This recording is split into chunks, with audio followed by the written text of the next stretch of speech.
Beberapa waktu lalu, saya membaca sebuah artikel di Medium di mana ada seorang wanita bernama Angela von Wartburg yang meraup $10.000 cuma dengan berjualan PDF sederhana. Angela melakukannya tanpa membuat video, tanpa cari follower di sosmed, dan tanpa memiliki situs web sendiri. Caranya gini. Pertama, kalian harus tahu dulu bagaimana membuat dan mengedit file PDF yang terlihat bagus dan profesional. Tapi jangan khawatir, karena di video ini saya akan jelaskan caranya dari dasar sampai mahir dan gampang banget untuk kalian ikuti. Setelah itu baru akan saya jelaskan bagaimana Angela von Wartburg bisa dapat $10.000. Tepatnya 10.000 Swiss franc, dan ini buktinya. Nilai Swiss franc itu sedikit lebih besar dari dolar, kalau dirupiahkan kira-kira sekitar 156 juta rupiah. Aplikasi PDF editor yang saya pakai adalah Wondershare PDF Element, karena fitur-fiturnya lengkap banget dan gampang dipakai. PDF Element ini enaknya bisa digunakan di komputer atau di HP, ada versi untuk Windows, Mac, iOS, dan Android. Kalian bisa coba dulu dengan gratis, linknya nanti bisa dilihat di deskripsi video ini. Buat yang mau coba di HP bisa klik aja icon iOS atau Android di sini, dan buat yang pakai komputer atau laptop tinggal klik di sini aja. Untuk tutorial ini saya pakai komputer, tapi cara penggunaannya baik di komputer atau di HP sama saja. Installnya juga gampang banget, tinggal ikuti perintah yang ada di layar, terus tunggu prosesnya sampai beres. Setelah aplikasi PDF Element terbuka, kita bisa lihat ada beberapa menu pilihan di sini. Nah, untuk bikin PDF dari file lain seperti image atau Word, klik menu Create di sini, terus pilih filenya. Di sini saya akan rubah file docx menjadi PDF, terus tunggu proses creation-nya sampai beres. User interface PDF Element ini cukup mudah untuk dimengerti. Di atas ini ada menu utama dan masing-masing menu memiliki toolbar yang berbeda. Untuk mulai mengedit PDF, kita masuk dulu ke menu Edit dan pastikan di sini settingannya di set ke Edit. Saya akan memperkecil area dokumennya dulu. Untuk itu kita bisa gerakkan mouse ke bagian bawah dan di sini akan muncul sebuah bar di mana kita bisa mengatur ukuran area dokumen. Untuk mulai ngedit teks, caranya gampang banget. Tinggal highlight dan ketik kata-kata yang mau diedit. Untuk nambahin teks baru, klik menu Add Text, terus klik di area manapun di dokumennya, dan kita tinggal ketik teksnya saja. Posisinya bisa kita atur-atur lagi supaya rapi, dan kalau ingin sejajar dengan teks di atasnya, kita bisa lihat garis panduan yang muncul di sini. Untuk menambahkan image atau foto, klik menu Add Image dan pilih image yang akan ditambahkan. Sama seperti teks, kita bisa atur-atur posisi image-nya dengan melakukan dragging. Kalau dilihat di sini, ada box di area sekitar teks. Box-box di sini mewakili area dari masing-masing objek yang ada di dokumen, seperti teks dan image. Kalau diklik, kita bisa resize ukurannya. Untuk melakukan rotate, arahkan mouse ke titik hijau di sini, lalu tinggal klik dan tahan mouse-nya untuk rotate. Box-box ini hanya akan terlihat kalau kita sedang berada di menu edit. Kalau di sini kita set ke read, maka box-box tersebut akan hilang. Tentunya kalau nanti PDF-nya sudah di-save pun, box-box yang ada di sekitar objek tidak akan terlihat. Untuk hapus image atau teks, tinggal diklik kanan aja di bagian yang mau dihapus dan pilih delete. Atau kita bisa klik dan tekan tombol del di keyboard.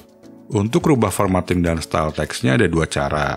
Pertama, kita bisa highlight teks yang ingin dirubah, dan di sini akan muncul panel untuk merubah font, ukuran fontnya, warna teks, dan juga opsi untuk berubah style font seperti bold, italic, underline, dan strike out.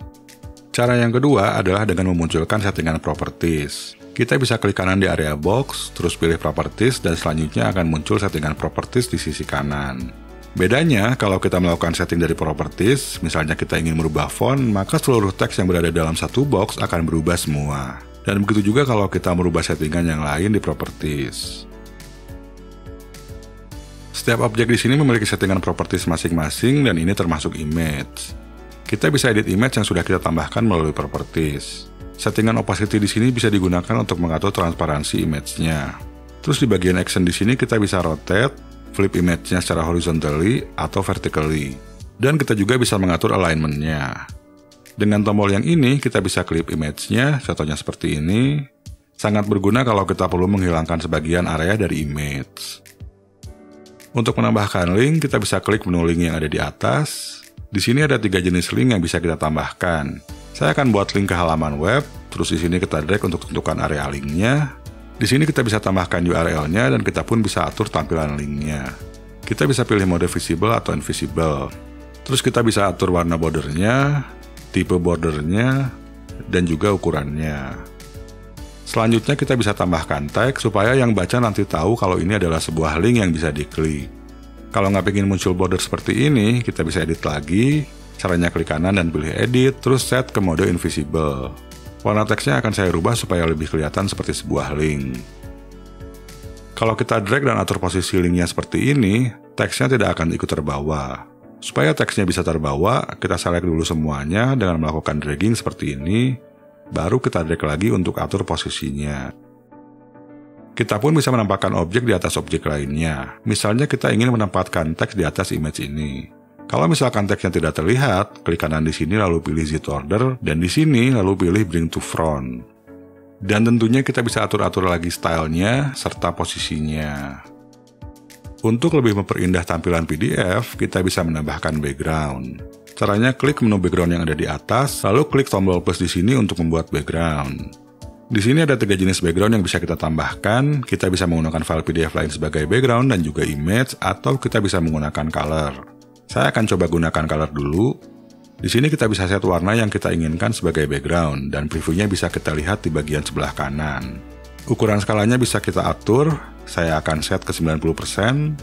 Lalu di sini kita juga bisa set rotasinya. Saya akan set saja rotasinya ke 0. Dan di bawah sini ada settingan opacity, di mana kita bisa mengatur transparansi dari warna backgroundnya. Terus di settingan page range, kita bisa set jika backgroundnya harus muncul di semua halaman dengan memilih settingan all. Di bagian bawah sini, kita bisa atur lagi jika backgroundnya hanya ingin muncul di halaman ganjil saja atau di halaman genap saja. Kalau sudah puas dengan settingan backgroundnya, selanjutnya tinggal klik save. Pastikan background yang sudah dibuat di sini tercentang, lalu klik apply. Sekarang bisa kita lihat backgroundnya muncul di semua halaman. Kalau kita perlu edit backgroundnya, kita bisa pilih menu edit background, terus di thumbnail background yang tadi dibuat, klik menu pensil. Saya akan turunkan opacity-nya sedikit, dan saya akan set backgroundnya untuk tampil hanya di halaman pertama saja. Klik save lagi di sini, lalu klik apply. Coba kita lihat dulu hasilnya. Untuk menggunakan image sebagai background, caranya nggak jauh beda. Klik add background, terus klik tombol plus di sini, dan pilih image. Saya akan tambahkan image yang ingin saya gunakan di sini. Kalau kita lihat di previewnya, backgroundnya jadi tumpang tindih dengan background yang pertama tadi dibuat. Untuk background image ini, saya akan set hanya untuk tampil di halaman kedua dan seterusnya. Di bagian previewnya akan saya set dulu ke halaman selanjutnya supaya bisa terlihat. Terus untuk ukurannya kita bisa pilih salah satu settingan di sini. Yang pertama adalah ukuran absolut sama seperti background color tadi. Dan yang kedua adalah ukuran proportion of pages atau proporsi halaman.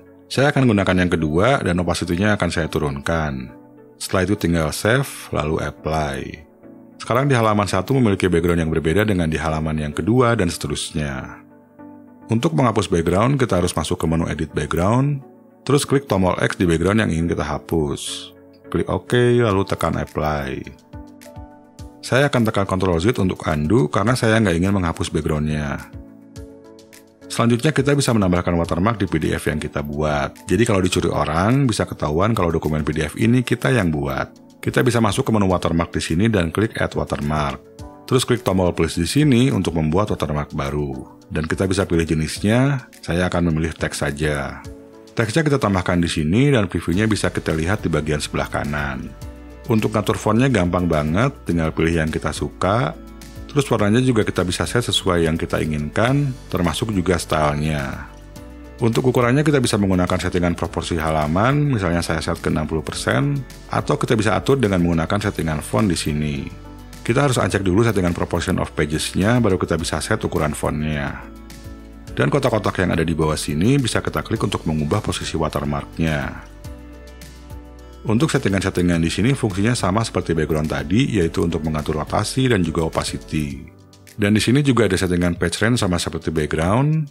Cuma kalau untuk watermark, di sini ada settingan position. Di sini kita bisa atur posisinya dengan menggunakan koordinat, tapi saya tidak akan rubah lagi posisinya. Terus di sini ada opsi tile. Kalau kita cek, maka watermark-nya akan diulang-ulang dan memenuhi halamannya.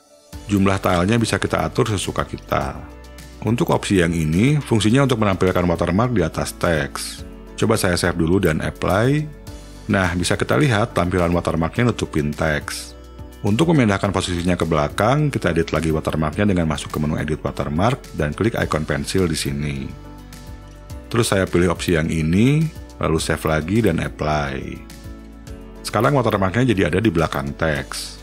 Untuk menghapus watermark, kita masuk lagi ke menu edit watermark, terus klik tombol X di sini, lalu klik OK dan tekan apply.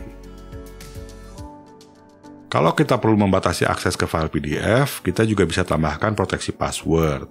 Untuk itu kita harus masuk ke menu Protect, lalu pilih menu Set Password. Yang paling umum di set biasanya password untuk membuka dokumen PDF, supaya nggak sembarangan orang yang bisa buka dan baca PDF-nya. Untuk itu kita bisa cek opsi Open Password di sini, terus tinggal di-set aja passwordnya. Kita juga bisa klik ikon mata di sini untuk memastikan tidak ada typo. Selain ngeset passwordnya untuk buka PDF, di sini juga kita bisa set permission password. Dengan mengeset permission password, jadi hanya orang-orang yang tahu permission password yang kita set di sini yang bisa ngeprint atau melakukan modifikasi PDF-nya. Kita juga bisa set permission level untuk printing di sini, dan untuk modifikasi dokumennya di sini. Jika kita tidak ingin konten dari PDF yang kita buat di-copy oleh orang lain, kita bisa uncheck settingan ini. Saya akan disable saja permission passwordnya karena saya cuma ingin ngeset open passwordnya saja. Untuk settingan enkripsi, kita bisa pilih yang 128-bit AES, tapi kalau ingin lebih aman lagi dan lebih sulit untuk diretas, kalian bisa pilih yang 256-bit AES. Dan selanjutnya tinggal klik tombol save di sini. Dengan PDF Element, kita bisa melakukan pengaturan halaman dengan masuk ke menu Page. Di sini kita bisa atur susunan halamannya kalau ada yang ketukar, caranya tinggal di drag and drop aja. Kita pun bisa melakukan rotasi halaman, misalnya salah satu halaman di sini ingin kita buat jadi landscape. Untuk rotasi melawan arah jarum jam bisa klik tombol yang ini, dan untuk searah jarum jam bisa klik tombol yang kedua. Terus kalau ada halaman yang ingin kita hapus, misalnya yang ini, tinggal klik tombol delete aja di sini. Menu insert di sini bisa kita gunakan jika kita perlu menambahkan halaman kosong, atau menambahkan file PDF lain ke file PDF yang sedang kita edit. Selain membuat file PDF dari file jenis lain seperti yang saya lakukan barusan, tentunya kita pun bisa membuat file PDF tanpa harus bikin file di aplikasi lain terlebih dahulu. Caranya masuk ke menu File, pilih Create, lalu pilih Blank PDF. Selanjutnya kita tinggal edit dengan menambahkan teks atau image seperti tadi. Kalau kalian memiliki file PDF hasil dari scan dan ingin mengedit file tersebut, kita bisa lakukan di aplikasi PDF Element ini. Kita buka dulu filenya. Dan kalau memang filenya hasil dari scan, maka di sini akan muncul opsi untuk melakukan OCR. Klik tombol Perform OCR, lalu pilih opsi Scan to Editable Text, dan pilih bahasa yang sesuai dengan bahasa yang digunakan. Dokumen yang saya gunakan berbahasa Inggris, jadi saya akan pilih English. Kalau dokumen yang kalian gunakan terdiri dari beberapa bahasa, kalian pun bisa memilih lebih dari satu bahasa. Selanjutnya tekan Apply dan tunggu proses OCR-nya sampai beres. Setelah proses OCR-nya beres, kita bisa langsung edit dokumennya. Pastikan di sini di-set ke mode edit, lalu kita bisa lanjutkan edit sesuai keperluan kita. PDF Element ini bisa digunakan juga untuk pengedit PDF form atau PDF yang berisi formulir interaktif. Caranya buka dulu formulir PDF-nya, lalu masuk ke menu Form, dan pastikan di sini di-set ke mode edit. Untuk edit salah satu fieldnya, tinggal di double klik aja, lalu kita bisa ganti nama fieldnya di sini, dan di sini pun kita bisa set jika suatu field itu wajib untuk diisi. Kalau wajib, kita bisa centang opsi required di sini. Untuk rubah tampilannya, kita bisa masuk ke menu Appearance. Contohnya di sini saya akan rubah warna field dan juga bordernya. Selain itu, di sini juga ada menu-menu lainnya untuk mengatur fieldnya sesuai dengan keperluan kita. Jika berurusan dengan dokumen PDF resmi dan kita harus menambahkan tanda tangan, kita juga bisa melakukannya di PDF Element. Kita buka dulu PDF yang mau ditandatangan, terus masuk ke menu Protect. Klik menu Sign Dokumen, lalu tempatkan boxnya di tempat kita harus bertandatangan. Setelah itu kita bisa pilih digital signature milik kita, tapi kalau belum punya, kita juga bisa buat dulu di sini. Saya akan menggunakan digital signature yang sudah saya buat sebelumnya. Saya ketik passwordnya di sini, lalu tekan tombol Sign. Setelah itu, kita akan diminta untuk save file PDF yang barusan ditandatangani dengan nama file yang baru. Cara lain untuk memberikan tanda tangan adalah dengan masuk ke menu Comment. Klik menu Signature di sini, lalu klik Create. Dan di sini kita bisa menambahkan tanda tangan kita. Kita bisa menggunakan handphone, mouse, atau tablet untuk menambahkan tanda tangan. Di sini kita bisa menggunakan mode Draw seperti ini, dan kita juga bisa rubah warna tanda tangannya. Kalau mau diketik seperti ini juga bisa, dan kalau mau pakai tanda tangan kita dari hasil image scan, kita bisa upload di sini. Saya akan pilih yang mode gambar saja dan klik OK. Lalu kita tempatkan tanda tangan kita dengan klik di dokumennya, dan di sini pun kita bisa atur ukurannya. Oke, sekarang kalian sudah tahu cara membuat dan mengedit PDF dengan menu Share PDF Element. Untuk link free trialnya bisa dicek di deskripsi video ini.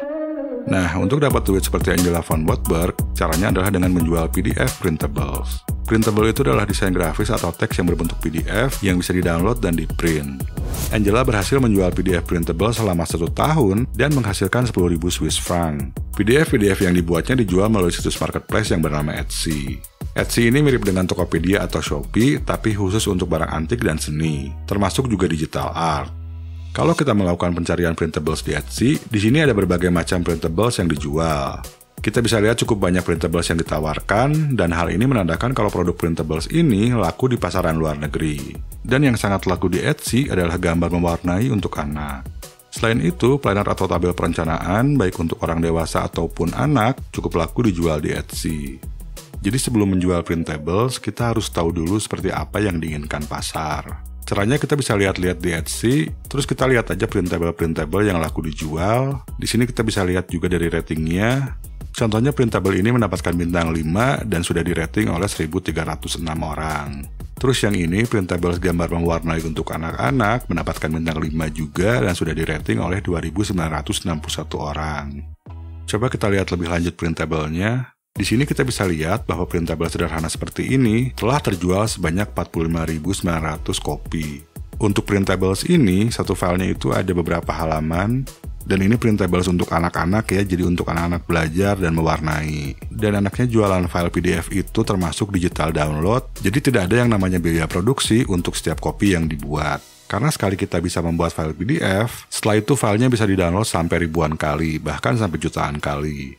Jadi kalian coba riset-riset dulu, terus kalian buka toko kalian di Etsy. Untuk buka toko di Etsy itu gratis. Dan kalian juga bisa jualan di Etsy pakai handphone, karena aplikasinya juga ada di Play Store, jadi kalian bisa pasang di HP Android kalian. Selanjutnya kalian tinggal bikin printablesnya pakai Wondershare PDF Element. Kalian bisa bikin langsung printablesnya di PDF Element, contohnya seperti di sini. Ini ada beberapa contoh. Dan enaknya di PDF Element ini kita sudah disediakan template. Kita bisa bikin dulu blank PDF. Terus di sini klik template. Nah, di sini kita tinggal pilih template yang akan kita gunakan, terus kita edit-edit lagi supaya nggak sama banget. Contohnya salah satu printables yang laku di Etsy adalah planner, dan di PDF Element ini template yang disediakan cukup bagus-bagus, cuman nggak semuanya gratis. Ada beberapa yang harus bayar. Cara bikin printable pakai template ini tinggal diklik aja yang mau kita pakai. Terus di sini tinggal klik Edit Now. Dan selanjutnya kita tinggal edit aja biar lebih unik. Contohnya di sini gambarnya mungkin bisa diganti dengan gambar yang lain, termasuk fontnya atau warnanya bisa kalian ganti. Kalian bisa coba dulu versi free trial-nya, linknya bisa dilihat di deskripsi.